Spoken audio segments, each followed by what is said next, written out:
Hi, my name is Rowena and I am the designer for the Sojourner Traveler's Notebook and other leather goods. Today's video is taken from an Instagram live broadcast where I have a guest speaker, a special guest speaker named Michelle, and she is a missionary in Haiti. And thank you to all of you who purchase Sojourner products, because a portion of the funds received from those products go towards missions and other disaster reliefs and other nonprofit organizations. So thank you for that. And so this is for you, because I interview her and ask her different questions about her life and her experience there, and so you'll kind of get a glimpse of what it's like. She also did a flip through of her journal that she used while in Haiti. And she talks about the current needs of the Haitian people and what's next for her.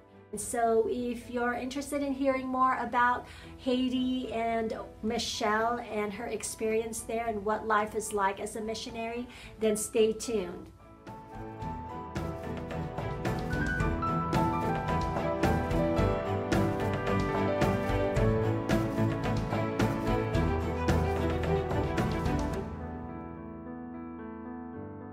Today I have a special guest for you guys, and I'm not sure who on here has followed me on Periscope, but I think it was around, did you say September? I think it was early September. In September, I had a Periscope segment where I introduced Michelle to you, because she is a missionary to Haiti whom, through Sojourner and through you guys, making purchases of Sojourner Travelers Notebooks and other goods, was able to give a little bit of help towards her missions trip that was in Haiti. I think, how long were you there for? About a year and a half. A year and a half. And so she is here again.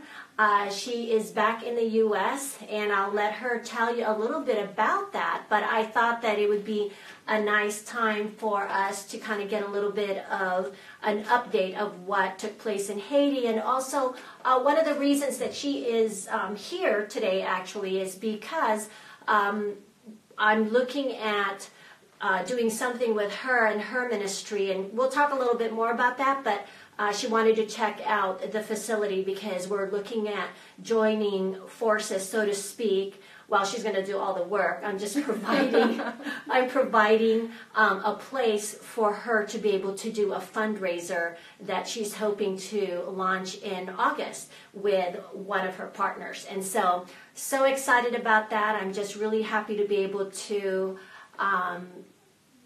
help in that way. And so well, let's just start. Let me, first of all, let's show them your book.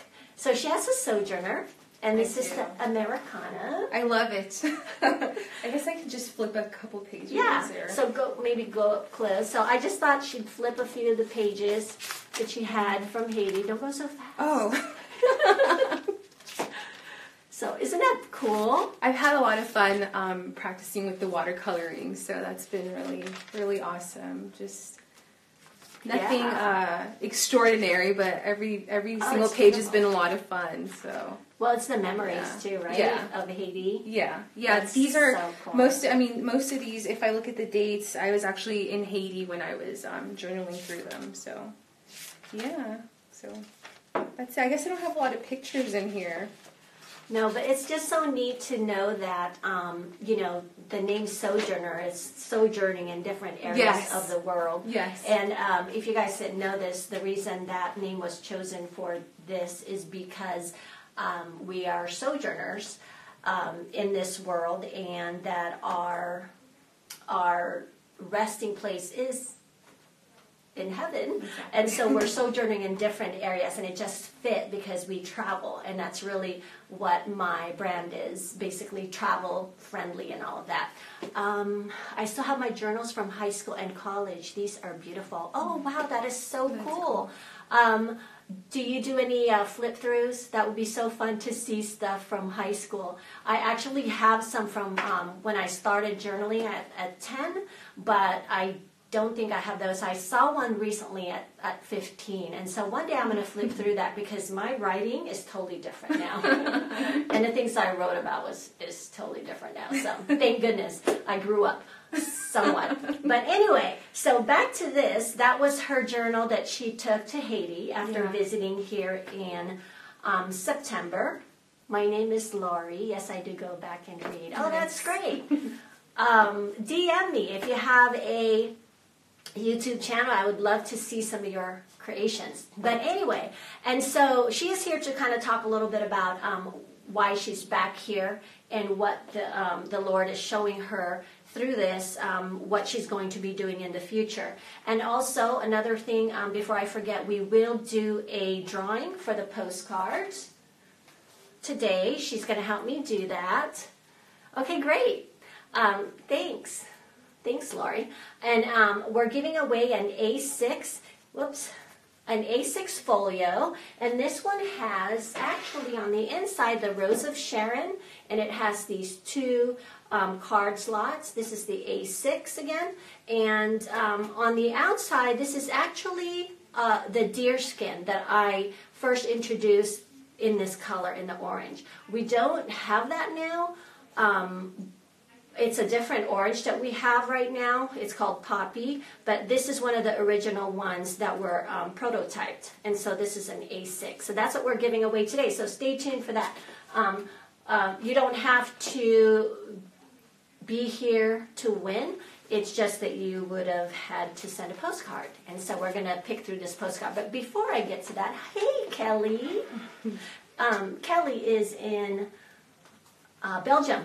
Oh, nice. Yeah, I got to meet her in Belgium. So love to travel. And so anyway, ooh, Poppy, yes. So anyway, let me go ahead and turn it over to her and give us an idea and an update of what you did in Haiti, how it ended, that type of thing. Yeah, so I've been in Haiti since 2012, just visiting on short trips. But in October of 2016, I went over there full-time as a full-time missionary.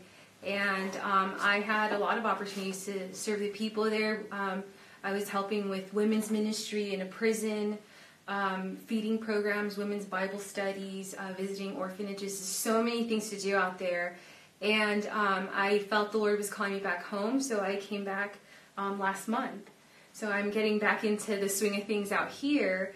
And I still love Haiti. I miss the people. I think about them all the time. And I think being out there just gave me a really unique perspective that I might not have had if I wasn't living there. Because even visiting for a week, I wasn't fully exposed to the way of life versus living out there for a longer time. And one of the things that has just really stood out to me was the lack of water, clean drinking water. So I've seen how it takes a lot of effort for a person to find drinking water, and some places are really remote. It's very difficult to have it. So I met a friend in Haiti in July who was out there with his church for a week, and it was on his heart to raise money to dig a water well. So in February, we did a fundraiser in New York, and it was awesome. I actually really enjoyed helping with fundraising. And it's on my heart. I want to continue to do that. So that's what we've been talking about, raising money for a water project. So it's exciting. It's an exciting opportunity. So yeah. And the thing that stood out to me when I found out that she's back in the States and we went out for coffee. Everyone should have access to clean drinking water. Exactly. Yes. And so one of the things that stood out to me was that I knew that when I first met her in September and we did the Periscope broadcast, that she really had a heart for Haiti and that the love for Haiti. And so the first thing I asked her is that, why is it that you came back? And, different reasons, but nothing specifically definitive, but the fact that she knew in her heart it was time for her to come back. That's very difficult to do when she's lived there for a year and a half and she loves the women, she loves the people, and she was not expecting to come back, but she just knew it was time. And I think that, and she said that was not necessarily her heart's desire, but she knew that's what the Lord wanted her to do. And so for her, I think that's incredible sacrifice in a sense to, I don't want to use sacrifice, that's a major term, Christ's sacrifice. But you let go of what you want to do because you knew you were being called to something else. And that's, to me, that's really incredible. Because no matter what it is, if it's your calling, you have to do it, no matter if your heart is not there. And then sooner or later, the Lord will put in to your heart, it will kind of start to mesh, right? Yeah. So, I know it's been a little bit of a adjustment coming back. I mean, when I first visited Israel as a tourist, I went for about 14 days. I had a hard time coming back, and I was only there for 14 days because I grew to love the country. My heart was there, and I came home, and it was hard. So you guys, if you pray, please pray for her because she's still going through that transition. But I like what Lori said, our new friend here on Instagram. Hi, Roberta. She said that something so basic as water. We talked about that. Yeah. And for us, sometimes we take showers for 20 minutes, and we may complain that there's no more warm water. And it's like, we have to get out. Well, gosh, it's been 20 minutes. We complain about something like that, and these people don't even have drinking water, the most simplest thing. Or we complain about faucet water does not taste very good in certain cities. I mean, I've complained about that, let's be honest. And, and then you want to buy bottled water. And I was mentioning to her that, we have the Costco water, but then we have to walk around with the Evian water or some other water. I'm not knocking that, but in contrast to what is going on in other countries, like in Haiti, they cannot even get drinking water. Yeah. And so I love that is what the Lord has put in her heart to, I'm sorry, sound, can you guys hear me? This whole time? You're not hearing me? Okay, you guys let me know. Or is it just Gigi here that's unable to hear the sound? Because that would not be good if we've been talking here the whole time. No, they've got to be able to hear me because they were. Yeah. Okay. Sorry, Gigi. That might just be you. You might want to turn up the volume or take off mute or whatever. So anyway, but thank you for letting me know that you just made me nervous there. But that's okay. But anyway, I think it's great. It's such a basic need, like we're saying here, and I think it's fantastic. I think it's a wonderful thing. And so that's why I offered to, oh great, thank you guys. That's why I offered her basically whatever she needs as far as the facility. So we're hoping to do this in August. And yes. Lori also asked how they can help. Yeah. How can they help in something like this? Maybe in August when we put this together? I mean, for now, I would love prayer for just getting it organized, getting it started, for ideas, and just for everything to come together. And then as more information comes along, I'm sure there will be other opportunities to help also. Mm-hmm. So thank you for that. That's really awesome. And prayer is a big thing. Huge. Because she has to actually start working. Yeah. So that she can live. Yeah. And so because of that, her time is going to be limited, mm-hmm. and she has to, it's going to be a full-time job that she starts on Monday, and she's going to need to be able to have this time to take care of getting this thing together. And sometimes I think I've thought this before, that it's not that hard to put a fundraiser together. You bring food, you tell a couple of friends, that type of thing. But it's not just that. There's a lot more to it than you would think. And so as time goes on, as I get updates from her, I will definitely include you guys, because as you know, Sojourner was started because of a mission trip. And it continuously, Sojourner is used to give a partial fund towards mission trips, and also disaster relief and other things that I really probably should do some more interviews of some of the organizations that we have given to. Crowdfunding, probably not something they're going to do because they would most likely go under a ministry, right? Yeah. She's looking right now of other ministry opportunities so that she could be more involved in that way too, that there is a project manager, so to speak, so that because she wants to make sure that the funds that she puts together is going to go towards the project of water, whether it's digging the well or having a cistern. A cistern, yeah. So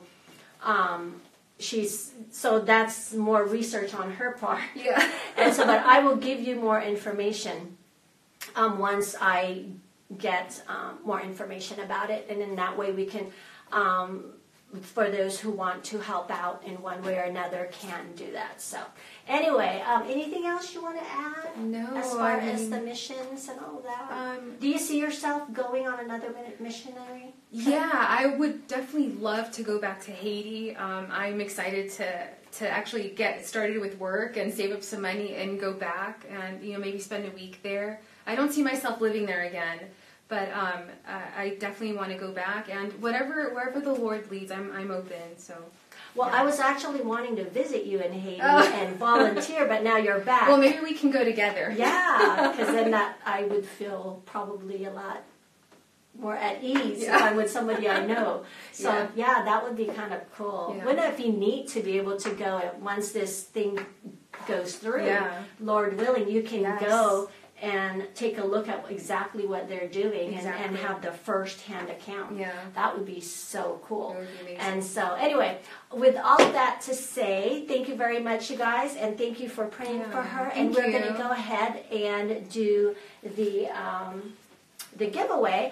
I have only till the end of this month, which is Monday, to have these giveaways. But of course, as you know, I'm doing a once-a-month giveaway. So if you want to send a postcard, you will be put into that group. But otherwise, it's coming to an end, and I have a few more things I'm going to be giving away. But today, we're giving away this A6 size folio in the what looks like poppy leather because it's orange, but it's actually, it is orange, but it is in the deerskin, which I am out of stock of. Actually, I do have a little bit left, but it's not listed. So if you're really interested in the deerskin, you might want to message me. I have a little bit left. But anyway, on the inside is the Rose of Sharon. And so, you like the names? I Rose love of it. Sharon, Poppy. Because in Israel, they have poppies.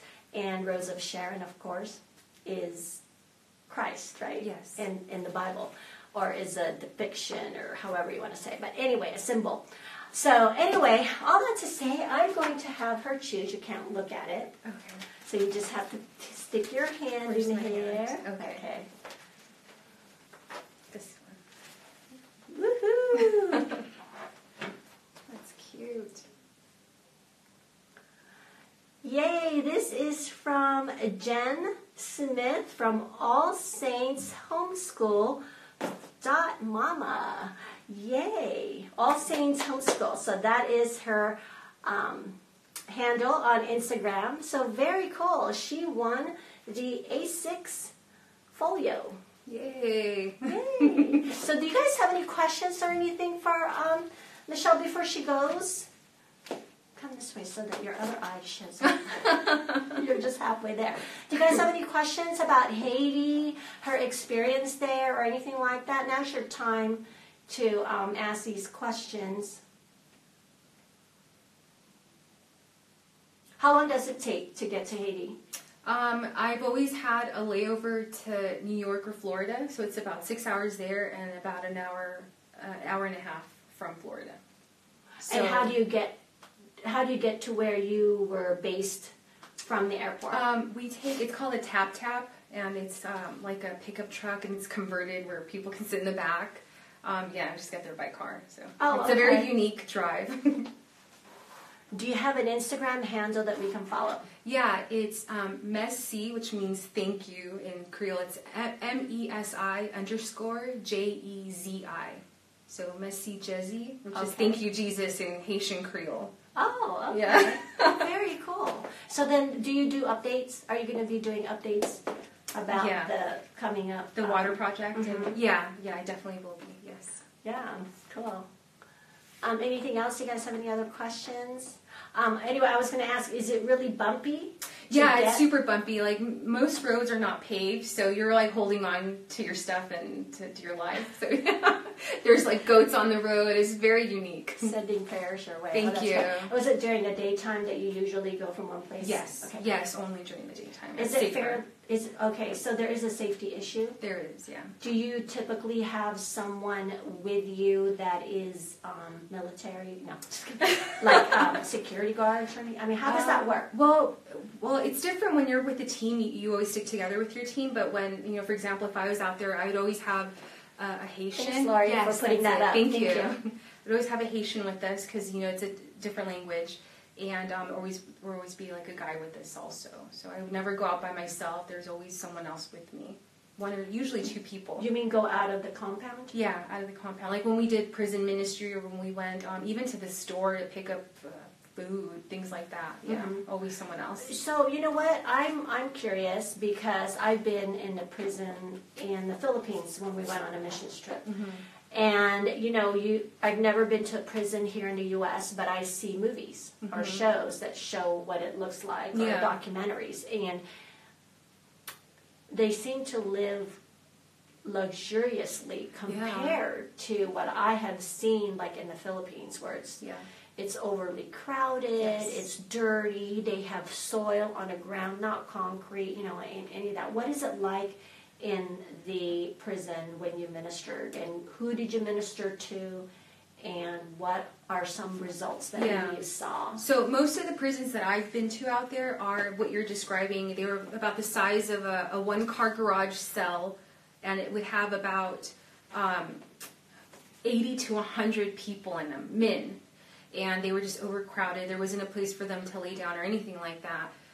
And then there's one women's prison where it's the only all-women's prison in Haiti.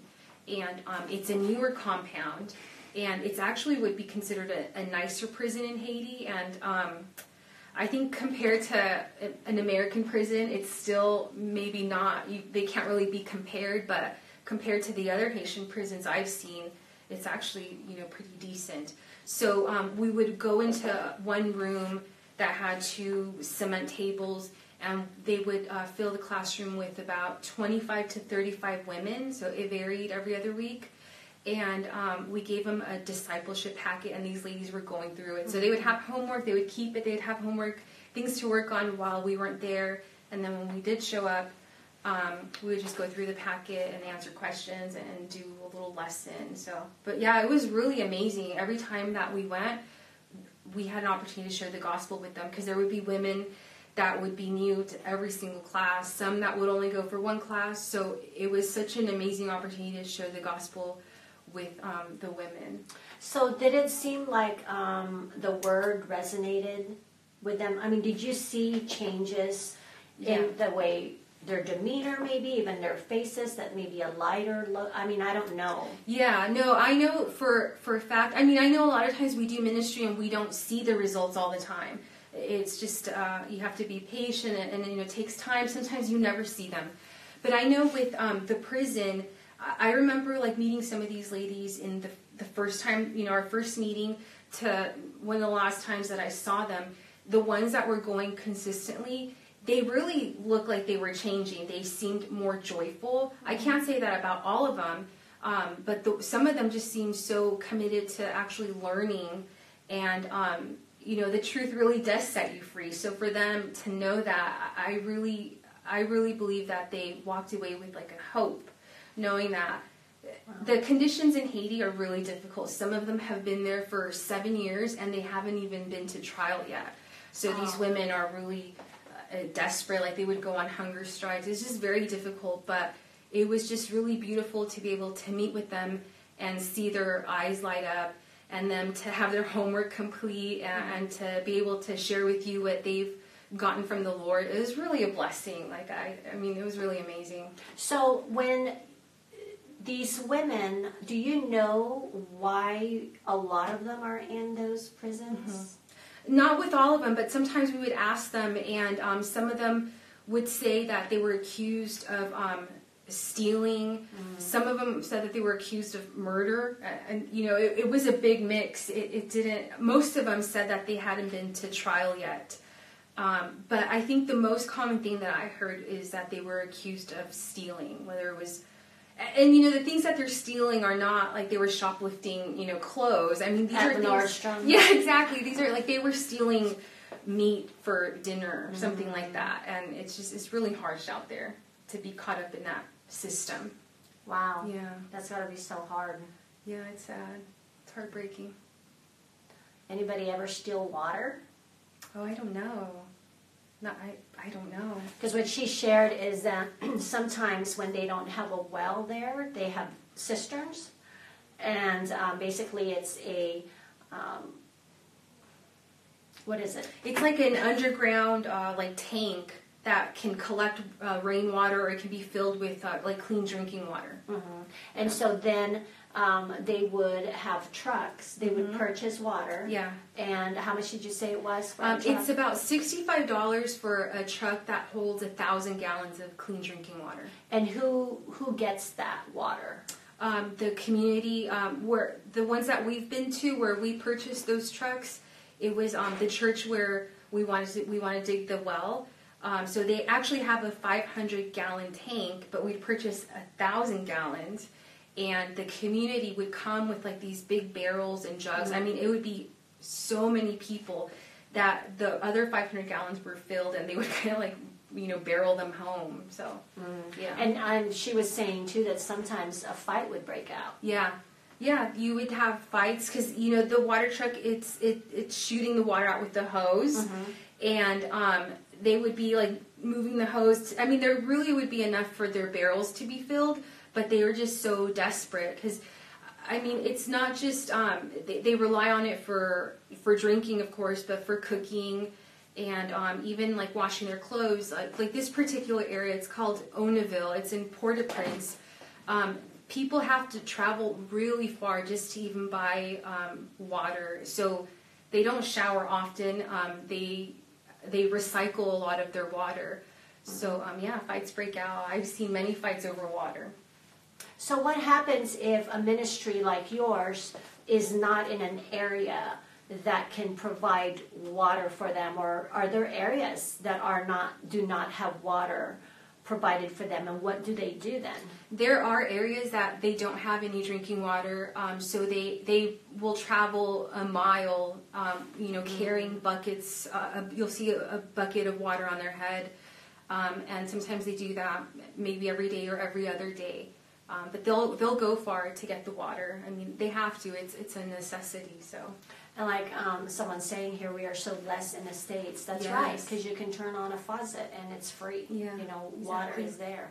And so, you know, I think a lot of times we hear about trips like this to Haiti. I mean, I've heard that at my church, that they will go to Haiti to help and that type of thing. And we don't have any clue exactly. We just think, oh, yeah, you know, we're helping out and, you know, we're giving a lot of times from our excess that we have, you know, and to hear what they have to go through just to get the most basic need. That's amazing to me. And that's something that I saw in the Philippines. They had that big hurricane, and that's what we helped rebuild a church when I was over there. And the devastation that I saw, it was just incredible. It's like, oh my gosh, how do people live this way, you know? And then for them to have things rebuilt. I mean, even the things such as, you know, we complain about dental, you know, the dentists and going to the dentist. We complain about that. I do. No one wants to go to the dentist. But you know what? In some of these countries, I know in the Philippines, they will have people that will come through as missionaries who are experienced in their dentists or hygienists. And you know what? they end up doing is that they can't save people's teeth. I mean, it seems so simple. They can't save their teeth. They just pull them out. Mm-hmm. And that's what they can offer as,